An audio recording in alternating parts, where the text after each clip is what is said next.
Grandma left you the beach house by accident, my sister declared at the lawyer's office. Sign it over, she meant it for my kids. Mom nodded. Do the right thing. I smiled, signed, then slid Grandma's real 2023 will across the table.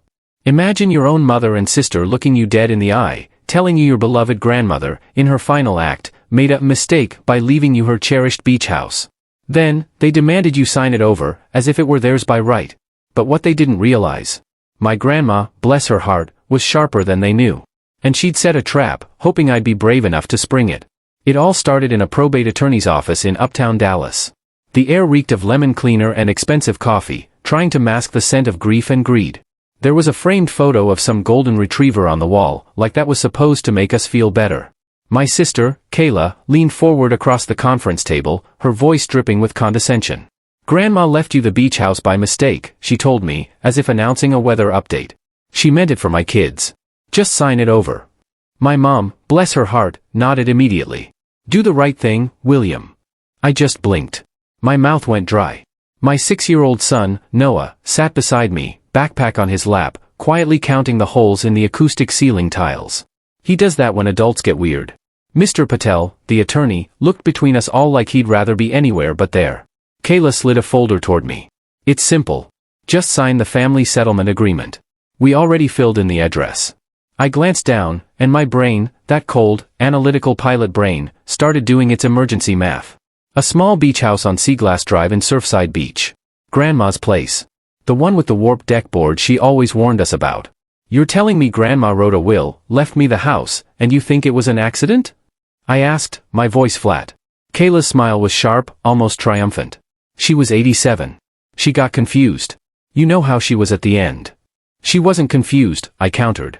Mom's voice stayed soft, her classic manipulation trick. William, honey, don't make this a scene. Who said I was making a scene? I asked. Kayla huffed, like my breathing was just too dramatic. You don't even live down there, she snapped. You're a pilot. You're gone half the month. My kids would actually use it. Mr. Patel cleared his throat, clearly uncomfortable. The document presented is dated June 12, 2018. It does list William Carter as the devisee of the Surfside Beach property. Mom jumped in fast. And he's going to do the right thing. Noah's fingers tightened on his backpack zipper. He didn't look up. He just got very, very still. I turned to my mom. Define right thing. She didn't hesitate. You sign it over. Family helps family, Kayla added. Plus, Grandma always said she wanted something for the little ones. She meant my twins. I stared at the page, my name printed in clean legal font, William James Carter. Devisee. My hands went cold under the table. My leg bounced once, then I forced it still. Where did you get this? Kayla shrugged. Mom had it. Mom smiled, like that answered everything. Grandma kept everything at her house anyway. Mr. Patel slid a pen toward me. This agreement would need to be executed properly and filed with the court, but yes, your signature would indicate you're disclaiming your interest in the property. Kayla's eyes stayed on the pen like it was candy. Mom said, please don't be selfish. Dad, Noah whispered, barely audible. I reached over and squeezed his knee once. A quiet check-in. I'm here. Then I looked up at Kayla and my mom, and the strangest thing happened. I smiled. Not happy. Not friendly. Just calm. Sure, I said. Let's do it. Kayla's shoulders visibly relaxed, like she'd just won something. Mom exhaled, relieved. Good. I picked up the pen. I signed. I didn't scream. I didn't argue. I just said, can I get a copy of everything we signed today? My name is William. I'm 36. I fly a 737 out of DFW, which means my life runs on checklists, timestamps, and the kind of calm, steady voice you use when people are panicking at 30,000 feet. I live in Dallas. I'm also a dad to Emma, who's 9, and Noah, who's 6. Their mom and I split when Noah was 2. Nothing dramatic, just two people realizing, fine, isn't the same as healthy. My family, though? My family runs on drama, with a polite label slapped on it. My mom's favorite phrase is, keep it smooth. Kayla's favorite phrase is, it's not a big deal. And Grandma Evelyn Carter? She was the only person who ever looked at me and said, you're not crazy. They just benefit when you doubt yourself. She bought that Surfside Beach house in 2009, back when you could still find something small near the water without selling a kidney. She called it her Salt Air Reset. 2 bedrooms, 1 bath, sun-faded shutters, and a kitchen table that wobbled unless you jammed a folded napkin under one leg. When Emma was little, Grandma would let her help wash seashells in the sink. Emma would line them up by size, like it mattered. Noah just tried to eat sand because, well, he's Noah. Kayla hated that Grandma liked my kids. She never said it out loud, but it lived in her face. The pattern wasn't subtle. It was just consistent. Incident 1, July 2021. I was on reserve, exhausted, and I stopped by Mom's house to pick up Emma after a sleepover. Emma came out quiet, clutching her little unicorn backpack. In the car, she said, Aunt Kayla said my iPad is too nice for me. What happened? I asked. Emma stared at her hands. She took it. She said her twins needed it for learning apps. Grandma bought it for me, but Kayla said Grandma didn't understand what kids need now. When I walked back inside and asked for it, Kayla pulled her reasonable voice cruelty thing. William, don't freak out. It's just an iPad. It's Emma's, I said. Mom stood behind her like a backup singer. Kayla's having a hard time. Be flexible. I swallowed it. I bought Emma another iPad. I told myself it was temporary. It wasn't. Incident 2, October 2022. Grandma fell and broke her wrist. She was angry about it, which was how you knew she was still herself. I flew in from a Phoenix turn and went straight to the rehab facility in Plano. Grandma had her glasses on, a notebook open, like she was doing taxes. Kayla's been asking questions, she said. What kind of questions? The kind where she thinks if she says it sweetly, it's not rude. Grandma's eyes narrowed. She asked me to put things in writing for the twins. Did you? I asked. Grandma snorted. I told her, I'm not dead yet. 2 days later, Kayla texted me. William, Mom says Grandma's finances are a mess. You should stay out of it. William, you don't understand elder stuff, William. Also, Grandma said you're the executor. That's not fair. I screenshotted that one. Pilot brain. If it isn't documented, it didn't happen. Then came Incident 3, March 2023. Grandma called me at 6:14 a.m. Her voice was flat. William, did you authorize a change of address? I sat up in bed. No. My mail is going to your mother's house, she said. Medical, bank, everything. I drove over there after my shift. Mom acted offended that I was even asking. Oh, Evelyn probably clicked something online, she said. We're just helping. Grandma stood in the hallway, holding a printed USPS confirmation like a weapon. She looked at my mom and said, I didn't click anything. You did. Mom smiled. Didn't move. Don't be dramatic. Grandma turned to me and said, take me to the bank. At Wells Fargo in Lakewood, the teller confirmed the address change was done in person. In person? Someone had stood there with ID and moved Grandma's life into my mother's mailbox. Grandma's hand shook as she signed the reversal form. Not fear. Rage. In the car, she said quietly, if anything happens to me, they will try to take what I leave your kids. Then don't leave anything, I suggested. Spend it. Travel. Burn it on cruise ship bingo. She actually laughed. Then she said, no. I'm going to do it correctly. And I'm going to do it in writing they can't smooth away. That summer, she asked me to drive her to my Uncle Ray's office. He's her younger brother, a lawyer. Not the TV kind, the actual kind who keeps paper copies and a safe. Grandma walked in with a folder and said, I want a new will. 2023, and I want it clean. Uncle Ray looked at me once and said, William, you can wait outside. Grandma waved me off. No, he stays. That was the first time I saw my mom's control slip around Grandma. Grandma didn't fight. She just decided. I thought it would be enough. I thought a signed will was a locked door. I was wrong. Grandma died on April 18, 2024. A Thursday. I remember because I was in a hotel room in Denver, uniform pants on the chair, alarm set for 4:30 a.m. Mom called at 11:03 p.m. Your grandmother passed peacefully, she said. And somehow, even death sounded like a performance. I flew home the next day. I picked up Emma and Noah first because whatever my family was about to do, my kids didn't need to be alone in it. At the funeral, Kayla cried loud. Mom cried quietly. The twins, Kayla's boys, ran around the fellowship hall like it was Chuck E. Cheese. Emma stood next to me, holding Noah's hand. She didn't cry until we got in the car. She asked, are we still going to the beach house? I said, we'll see. 2 weeks later, the pressure started. Wave 1, private phone calls that began with, I just want to talk, and ended with, why are you being like this? Mom texted me at 7:26 a.m. on a Monday. We need to keep things smooth. Kayla is struggling. The twins deserve stability. Kayla sent a voice memo. You're always gone, William. You want to hoard a house you never use? Grandma would hate that. I didn't respond. I saved it. Then wave 2 hit, practical harm. The kind that shows you the plan. On May 9th, I got an email from the Surfside Beach Dunes HOA. Subject, unauthorized short-term rental listing. I read it twice, then I clicked the link. It opened a VBO listing. Cozy family beach house. Walk to the sand. Sleep 6. The photos were Grandma's living room. Grandma's floral couch. Emma's old shell picture, still taped crooked on the wall. The host name, Cow R. My mouth went dry again.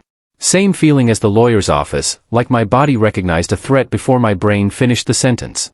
I called Kayla. She answered, cheerful. Hey, why is Grandma's house on VBO? I asked. She didn't miss a beat. To help with expenses. Probate. Duh. You don't own it, I said. Kayla laughed. Relax. Mom said, it's fine. Take it down, I said. Her voice sharpened. Don't do this. You're overreacting. I hung up. I didn't yell. I didn't need to.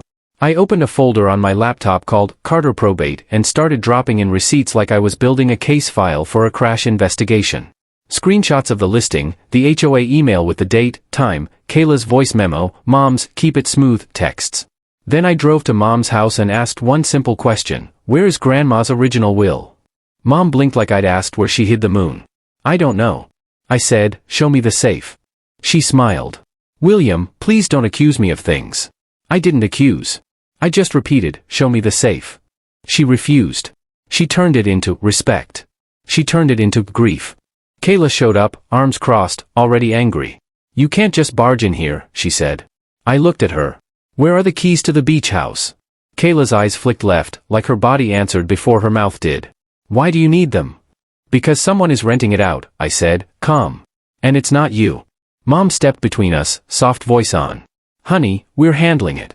You're handling it by listing it online? I asked. Kayla snapped. It's for the twins. Emma was behind me in the doorway. She wasn't crying. She was just watching. That quiet, careful face kids wear when they're learning the rules of who matters. Noah tugged my shirt and whispered, can we go home? That moment did something to me. I felt it click. I asked Kayla, what's the address on the listing? She rolled her eyes. Why? Say it, I said. She didn't. Mom said, stop interrogating her. I nodded once. Okay. That's when I stopped arguing and started documenting. I called the HOA back and asked for the complaint file. I requested a copy of the access logs from the smart lock Grandma had installed last year, because Grandma was paranoid in the smartest way. I pulled my bank statements because Grandma had been sending small deposits to my kids' 529 plans, and I wanted to see if anything changed near the end. And I called Uncle Ray. He didn't say, I'm sorry. He didn't say families are complicated. He said, do you have the 2023 will? I swallowed. I don't. There was a pause. Then I do. My skin went cold. Why didn't anyone use it? Uncle Ray's voice went flat. Because someone filed the 2018 one first. Because they had access to her papers, and they assumed nobody would challenge it. I stared at my kitchen wall like it might crack open and reveal the logic. They're trying to take it, I said. Uncle Ray said, then we don't have a family conversation. We have a legal one. He told me to meet him the next morning at his office. He handed me a sealed envelope with his letterhead across the flap. He had me open it in front of him. Inside was Grandma's 2023 will, signed, witnessed, notarized, and a separate page titled Letter of Intent. Grandma's handwriting was firm. If you are reading this, it means I am gone and someone is trying to rewrite me. I exhaled through my nose. My hands were shaking, but it was small, controlled. Uncle Ray said, bring this to the probate attorney's meeting. The one Mom scheduled? I asked. He nodded. Yes. Let them walk into it. I stared at the documents like they were oxygen. Uncle Ray added, and William, don't warn them. I didn't. I let them believe their story was airtight. We went back to Mr. Patel's office on May 28, 2024. Tuesday. Same lemon cleaner, same golden retriever photo, pretending the room wasn't about to implode. Kayla was practically glowing. Mom sat beside her with that calm smile that always meant she thought she'd already won. Mr. Patel laid out the paperwork again. We're here to finalize the disclaimer and file the family settlement agreement. Kayla said, told you it'd be easy. Emma was with my ex that day, but Noah came with me because my childcare had fallen through. He sat in the corner with his crayons, drawing a plane with way too many windows. Mr. Patel looked at me. William, we just need your initials on page 3, and then we can proceed with filing. I nodded. Okay. Kayla leaned over and whispered, loud enough for everyone. Thank you for not being difficult. Mom patted my hand like I was a dog who finally learned sit. And that's when I pulled my envelope out of my bag. Not dramatic, just paper. I set it on the table. Mr. Patel blinked. What's that? Grandma's real will. 2023, Kayla's smile froze like someone hit pause. Mom's eyes narrowed. William, what are you doing? I kept my voice even. Clarifying. Mr. Patel reached for it, then stopped. A man in a navy suit stepped in from the side door. Gray hair, no nonsense face. Uncle Ray. He didn't look at Mom. He looked at Mr. Patel. I'm Raymond Carter, he said. Evelyn's brother. I drafted and executed her 2023 will. I'm also an attorney licensed in Texas. Kayla stood up so fast, her chair squeaked. Why is he here? Uncle Ray didn't raise his voice. Because fraud tends to happen when nobody with a license is in the room. Mom snapped. Excuse me. Uncle Ray opened the envelope and slid the will toward Mr. Patel. Page 4, he said. Read the bequests. Mr. Patel adjusted his glasses and read silently. His face changed in real time. He cleared his throat. This document revokes prior wills. Kayla's voice went thin. No, it doesn't. Mr. Patel kept reading. Surfside Beach property devised to William James Carter, in trust for the benefit of his children, Emma Carter and Noah Carter. Noah looked up at his name like he'd heard it in a cartoon. Mom's mouth tightened. In trust? Uncle Ray said, yes, a children's trust with William as trustee. Kayla barked. That's basically the same thing. Just give it to me. Uncle Ray finally looked at her. No. He tapped the next page. And here's the part you didn't anticipate. Mr. Patel read again, slower. Any person who contests this will or who knowingly presents an earlier revoked instrument forfeits any interest they might otherwise receive. Kayla's face went pale. I wasn't getting anything anyway. Uncle Ray nodded. Correct. You weren't. Mom's voice rose. Evelyn would never. Uncle Ray cut in, calm but sharp. She did, because she knew you. The room went silent in that heavy way, like an engine shutting off. Kayla's hands shook. Mom, say something. Mom stared at the will like it was an insult. This is cruel. No, I said. This is specific. Mr. Patel swallowed. Mr. Carter, if this will is valid, the agreement we discussed, Uncle Ray answered for him. It's void. It was based on a revoked 2018 will.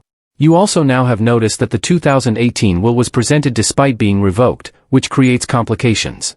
Kayla turned on me, eyes wild. You signed. You already signed. I looked at her. I signed an agreement. You pressured me into using a document you weren't supposed to be using. Mom hissed. William, you're tearing this family apart. I didn't move. I didn't yell. I said one sentence, clear and flat. You will not have access to my kid's inheritance.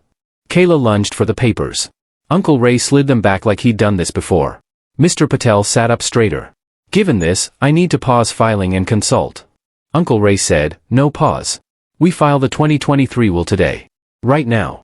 And we create a record that this meeting occurred. Mom stood. You can't. Uncle Ray looked at her. Watch me. Kayla's phone buzzed on the table. I saw the screen. A notification from VBO. Your listing is at risk of removal due to complaint. Receipts, right on time. Mr. Patel asked, do you have documentation of the listing? I slid my folder across the table. Screenshots, complaint dates, and the lock log showing Kayla accessed the house 3 times last week. Kayla's breath hitched. You tracked me. I documented you, I corrected. Mom's face finally cracked. William, please. I didn't negotiate reality. Uncle Ray turned to Mr. Patel. I want a case number for the amended filing. Mr. Patel nodded, already typing. And that was the irreversible step. We filed Grandma's 2023 will into the record that day. Before we left the office, Uncle Ray also handed Mr. Patel a simple letter, notice to cease and desist. No more listings, no more access, no more speaking for my kids. Kayla followed us into the hallway, voice shaking. You're doing this over a house. I looked back at her. I'm doing this over my children, I said. Then I walked out.